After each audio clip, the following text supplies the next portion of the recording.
Greater Washington Interfaith Power and Light here at the Interfaith Conference. We are working with congregations of all faiths throughout the DC metro area to save energy, go green, and respond to climate change. And we do that as one of over 30 state affiliates of the Interfaith Power and Light movement that's engaging 10,000 congregations around the country in this work. Here in DC, we have tourists descending on the National Mall to see the cherry tree blossoms. And those cherry trees were planted on the mall about 125 years ago. And people have noticed that they are blossoming about a week earlier on average than they used to. And where those cherry trees come from, in Tokyo, Japan, the first blossoming times have been recorded for thousands of years. And there are written records going back many thousands of years about when those cherry trees blossomed in Japan. And they're finding that there too, the first blossoming times are more than a week on average, or as early as they've ever been in the last 3,000 years. And that's only one of tens of thousands of examples in the natural world that tell us that something is happening.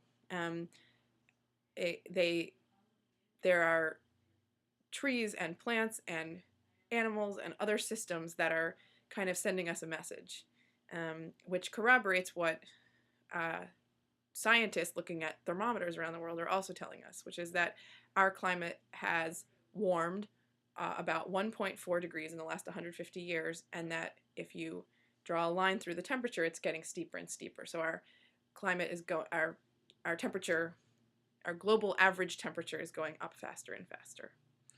And the only possible explanation for why this is happening is that human beings are burning coal and other kinds of fossil fuels, carbon-based fuels, and that these heat-trapping gases are trapping heat in our atmosphere, causing the planet to warm. And you've probably heard about some of the things that would mean if we continue to put climate pollution into the atmosphere without doing anything about it. It would mean stronger storms. It would mean a lot of disruption to people's food systems. It could mean flooding when land-based ice melts into the oceans. It would mean possibly the extinction of many, many plant and animal species. And it could cause really serious, just not only hunger, but also displacement of some of the poorest people around the world. One way I've heard this described, sort of the challenge we have before us, is that we're going to do, the presidential advisor John Holdren has said we're going to do three things. We're going to do some mitigation, some adaptation, and some suffering. Mitigation would be reducing our climate pollution to affect how much our world warms. Adaptation would mean helping people live in a warming climate in a variety of ways. And suffering would be if we fail to do enough mitigation or adaptation. And the fact is we're going to do some of each, no matter what happens now. That's the sad reality. But we still have huge choices about what proportion we do each of those three things in. So the more we continue to turn away from fossil fuels and mitigate climate pollution and climate change, the less of a challenge we'll face in adaptation, and the more we do help people adapt to the changes that are already going to happen, the more suffering, human suffering, we can prevent. So I work on these issues in congregations, in faith communities, and I'm looking forward to having a conversation with folks in thinking about what are the reasons or what are the ways we can address environmental issues, and particularly the climate challenge, from a religious perspective, from all of our faiths. I'll just offer a few thoughts on that question. My experience working in congregations is that no matter what tradition people come from, confronting the reality of climate change is extremely upsetting. It's deeply upsetting to people. For one, I think congregations are a natural place where we where we do struggle with the hard things in life, where we do grieve together and we do support each other in hard times. So I am grateful to be able to have conversations about climate change that are very upsetting to people in their sanctuaries, in their communities of support. And one of the reasons that I think this information is so upsetting is that I've come to believe, no matter what tradition we come from, that it's a challenge to our theologies. However we understand what a theology is, I believe that climate change confronts us with having to understand the way the universe works in a new way. It's a very profound challenge, and not just a similar one to one that we've dealt with before.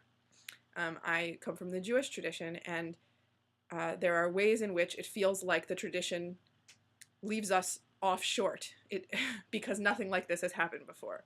There's a controversial paragraph from Deuteronomy in our daily prayers that says, if you do not listen to my teachings, this is God speaking, I will block the sky so that no rain falls, or it falls at the wrong times, and your land will not yield its produce when it's supposed to. And this kind of tit-for-tat retribution through the weather by God felt so uncomfortable to some denominations of Judaism that they removed it from the prayer book. But now we're in a world where our climate pollution, the climate pollution by the developed countries, is blocking the sky and causing subsistence farmers in Uganda to be unable to yield its produce. So the world is not only, that the kind of divine justice depicted in that text is actually more fair than what's really happening, and it's sort of it's pretty lonely to come up against these biblical texts that assumed that only God could mess with the weather, and to confront the possibility that we human beings are now the driving force behind changes to our world's climate, that for the first time ever. Another story that I often tell is the story of Noah, which has some applicable themes for us, but we're not just Noah. We're also the flood. Climate is a challenge to our theologies. Another reason I want to do this work in congregations and through religious communities is the spiritual cost of not acting. We can not care about climate change by not caring about other people around the world who are being impacted by climate change. We can not care about climate change by not caring about the experience of future generations on Earth. We can not care about climate change by not caring about other species of plants and animals besides human beings. But none of that is what our traditions teach. Our traditions teach about a greater sense of connectedness and responsibility to future generations, to other people around the world, and to all creation. And lastly, the climate challenge asks us to change. If we take it seriously, it means we may have to get around differently. We may have to light our buildings differently. We may have to eat differently. And though it is very scary to be asked to change, there's no better place to inspire people to think about whether they're capable of changing than in their holy places. And I'll look forward to our conversations.